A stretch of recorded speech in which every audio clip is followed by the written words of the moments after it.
Good morning.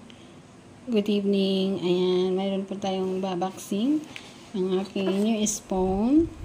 Because ang spoon ko guys is mahina, madaling mabali. So, ayan, bumili kami ng spoon.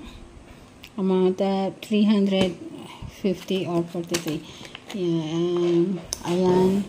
4 pieces spoon, 4 pieces fork, 4 pieces tablespoon, no? So, hindi ko na muna ito bubuksan, guys, ha? So, next is this one.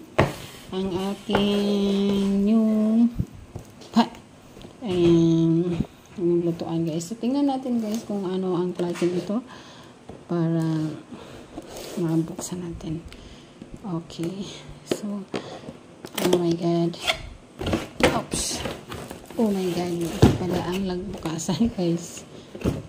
Ayan, guys, ito palang bukasan. Lakos ito sa bundok, guys. O, binuksan na talaga to doon. Binuksan to doon. So, ako, hindi ko mabuksan. Ayan. Ayan, guys. Ang aking bagong lutuan sa aking induction. Kasi nga,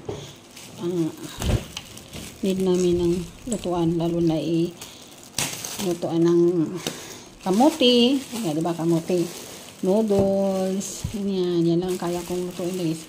Noodle yan, diba,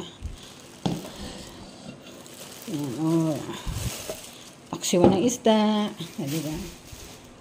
So yan, guys, ang aking bagong lutuan. Ayan, see, okay. So, ang problema ko nito, guys, ang aking lulutuin. Hahanap ako ng lulutuin. Joke lang. So, ayan, guys. Chef's Gallery. Ang tatak na. Oh my God. Malabo pa. Bakit malabo siya, guys, ha? Basta yun na yun. Okay. Thank you for watching. If you like this video, ayan, please like and share and comment. Thank you all. God bless. Love you all.